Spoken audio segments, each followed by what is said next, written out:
बिस्मिल्लाहिर्रहमानिर्रहीम अस्सलाम वालेकुम नाज़रीन, मैं फ़रूक भट्टी अपने डिजिटल मीडिया चैनल पर आप सबको खुशामदीद कहूँगा। नाज़रीन, सबसे पहले जो बात करेंगे उज़्मा बुखारी और मरियम औरंगज़ेब ने जो सफ़ेद झूठ बोले हैं, जो तहरीक इंसाफ के जलसे के हवाले से उन्होंने जो फ़िगर पंजाब हुकूमत ने शेयर किए हैं वो आप सबके सामने रखूँगा। और दूसरा जो है वो मरियम नवाज़ और बड़े मियाँ साहब, मतलब बाप बेटे कहाँ जलसे वाले दिन गायब रहे। जो एक रेफरेंडम था पंजाब हुकूमत और पीडीएम हुकूमत और जो मिक्स अचार मुरब्बा है, उसके लिए तहरीक इंसाफ का ये जलसा जो लाहौर में हुआ एक रेफरेंडम था। रेफरेंडम कैसे था वो आप सबके सामने रखूँगा। और दूसरा जो है वो बड़े मियाँ साहब और मरियम नवाज़ जो है वो कहाँ गायब रही, इस हवाले से बात करेंगे। तो ये जो झूठ हैं ये आप सबके सामने रखूँगा, अपने नाज़रीन को बताऊँगा कि तहरीक इंसाफ ने जो एक जलसा किया वो हुकूमत के लिए एक रेफरेंडम कैसे साबित हुआ। सबसे पहले जो मरियम औरंगज़ेब और उज़्मा बुखारी के झूठ हैं वो आप सबके सामने रखते होंगे। मरियम औरंगज़ेब और उज़्मा बुखारी वो वाहिद दो खातून हैं जो मरियम नवाज़ के दिल में जो है अपनी इज़्ज़त बढ़ाने की बेबहा कोशिश करती हैं कि हमारा नंबर जो आगे रहे। हम मरियम नवाज़ के मरियम औरंगज़ेब चाहती है मैं दाएं तरफ रहूँ, उज़्मा बुखारी कहती है मैं बाएं तरफ कहूँ। तो उसके लिए ज़ाहिर अपनी ड्यूटी भी ज़रूर पक्की करनी है, अपनी हाज़िरी भी लगवानी है और एक स्क्रिप्ट जो उनको दिया जाता है वही आके उन्होंने मीडिया के सामने उसी मीडिया को ब्रीफ करना होता है, चाहे वो झूठ हो व चाहे सच हो। लेकिन अब आवाम जो है वो जिसके हाथ में ये एक स्क्रीन है वो सब कुछ जानता है कि तहरीक इंसाफ के साथ इस वक्त क्या हो रहा है, इमरान खान के साथ इस वक्त क्या हो रहा है, गरीब आवाम के साथ क्या हो रहा है, चार दीवारी के अंदर जो इज्जतों को पामाल किया जाता है वो कैसे किया जाता है, वो कौन करता है और वो किस लिए किया जा रहा है, वो सब जो है हर पाकिस्तानी जिसके हाथ में ये स्क्रीन है वो जानता है। हाँ, जिसके हाथ में ये स्क्रीन वाला मोबाइल नहीं है शायद वो न जानता हो, लेकिन वो भी पाकिस्तान के सियासी मंजरनामे से बाखूबी वाकिफ़ है कि इस वक्त ताकतवर और जो पीडीएम सरकार है वो क्या जुल्म सितम जो है वो अवाम पर और तहरीक इंसाफ पर बरसा रही है। ये कुछ चंद झूठ हैं जो आपके सामने रखता हूँ कि उज़्मा बुखारी और मरियम औरंगज़ेब साहबा कहती हैं कि जनाब तहरीक इंसाफ का जो जलसा है वो फलाप हुआ है। तहरीक इंसाफ के जो सियालकोट से हैं वो 20-25 लोग आए। जरताज गुल का जो काफ़िला है वो 150 से 200 था। अली मिन गंडापुर जो काफ़िला लेके है वो 300-400 के काफ़िले के साथ आए। और जो है वो कसूर से चंद लोग आए। लाहौरी जो हैं वो सिर्फ 1500 और 1600 जो लाहौरी हैं वो निकले।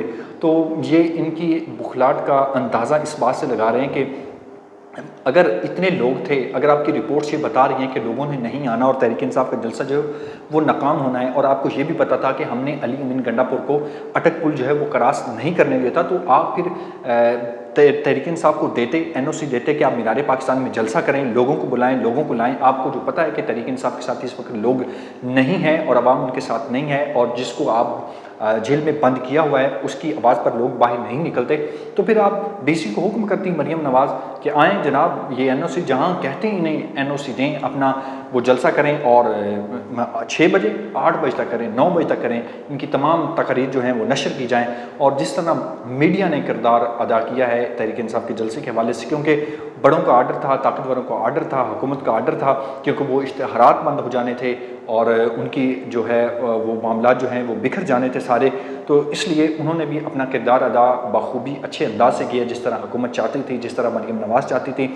लेकिन यूट्यूब पर चैनल्स के यूट्यूब पर जलसा दिखाया गया क्योंकि वहाँ से डॉलर आते हैं। तो ये तो इनकी दो नंबरी और मुनाफिकत के इस बात से अंदाज़ा लगा लें कि चैनल्स मालकान भी इस वक्त क्या कुछ कर रहे हैं। तो मरियम औरंगज़ेब साहब कहती हैं कि अली मिन गंडापुर राइफल लेके आए और वो दोबारा पंजाब पर हमला करना चाहते थे। तो ख्वाजा आसिफ साहब क्या कहते थे कि अटक पुल क्रॉस करे और हम बताएंगे कि अली मिन गंडापुर ने अटक पुल कैसे क्रॉस किया। तो भाईजान आएँ, उससे पूछें, अब अली मिन गंडापुर पर उसका मुकाबला करें। मेरे भाई असदुल्ला ख़ान ने एक बहुत खूबसूरत ट्वीट की। उन्होंने कहा कि ये हुकूमत जो है ख्वाजा आसिफ समेत और इनके जो बड़े हैं वो अली मिन गंडापुर से इतने खौफज़दा हैं और बैठे कैदी नंबर 804 से वो इससे कितने भड़ के खौफज़दा होंगे, इसलिए वो उसके केसेस भी मंतकी अंजाम तक नहीं पहुंचने दे रहे। और अदालती जुडिशरी पर जो काजी साहब ने मोहर सबत की है और काजी साहब ने जो एक गंद उछाला हुआ है सुप्रीम कोर्ट में, वो सब आपके सामने है। जिस तरह वो वहाँ वकला की बेइज्जती करते हैं, वहाँ सहाफ़ियों की बेइज्जती करते हैं, वहाँ आए रेक्टर की, असासा की वो इज़्ज़त अफजाई करते हैं, वो सब आपके सामने है। और मरियम औरंगज़ेब साहबा की जानब आता हूँ। मरियम औरंगज़ेब साहब कहती हैं कि कोई लोग नहीं थे, 4-5 हज़ार लोग थे। तो भाई 4-5 हज़ार लोग थे तो फिर आप मीनार पाकिस्तान करने दें। अगला जलसा आप तहरीक इंसाफ को आप खुद कहें कि आप मीनार पाकिस्तान में जनाब आएँ, आपको पता है इनके साथ लोग नहीं हैं, लेकिन आपके पास इतना वो दिल जिगरा नहीं है कि तहरीक इंसाफ को आप जलसे की इजाज़त दें। तो हमाद अज़हर साहब और शौकत बसरा साहब कहते हैं कि फॉर्म 47 की जेली हुकूमत के ख़िलाफ़ ये तहरीक इंसाफ का जो जलसा है ये एक रेफरेंडम था।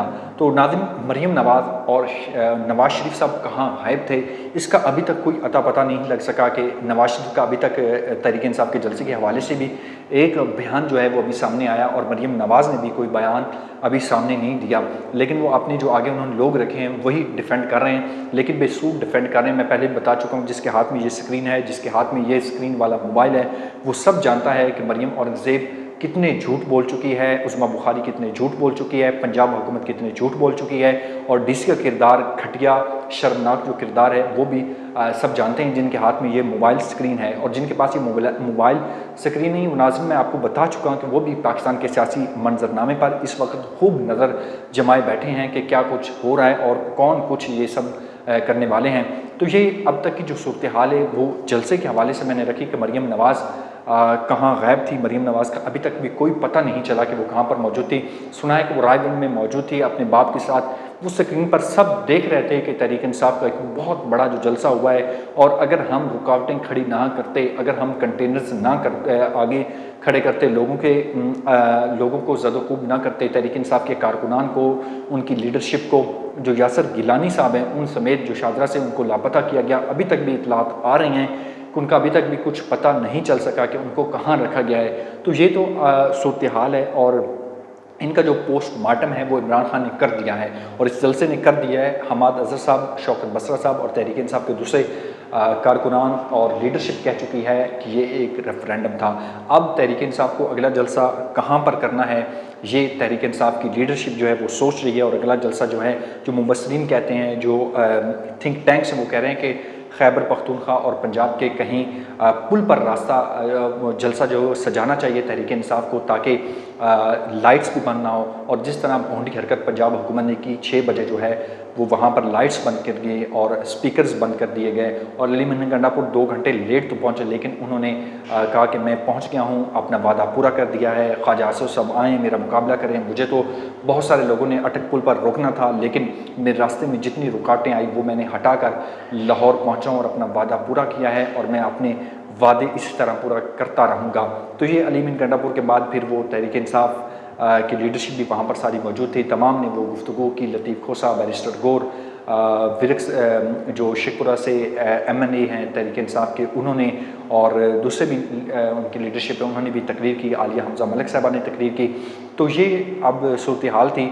जो मैंने झूठ थे मरीम औरंगज़ेब, उस्मा बुखारी के, वो आपके सामने रखे हैं, और जो मरीम नवाज़ और नवाज़ शरीफ जो चुप साध के बैठे हैं रायगंज में इस जलसे पर, उनका कोई बयान नहीं आया, वो गायब हैं। वो कहाँ गायब हैं अभी तक पता नहीं चल सका। तो अगला हफ्ता इंतहाई अहम करार दिया जा रहा है शहरी इक़्तिदार में। अगला जो भी लाहेअमल होता है, जो अहम डेवलपमेंट होती है शहरी इक़्तिदार में, वो आप सबके सामने रखेंगे। मुझे अपनी दुआ में याद रखिएगा। अल्लाह निगहबान। पाकिस्तान जिंदाबाद।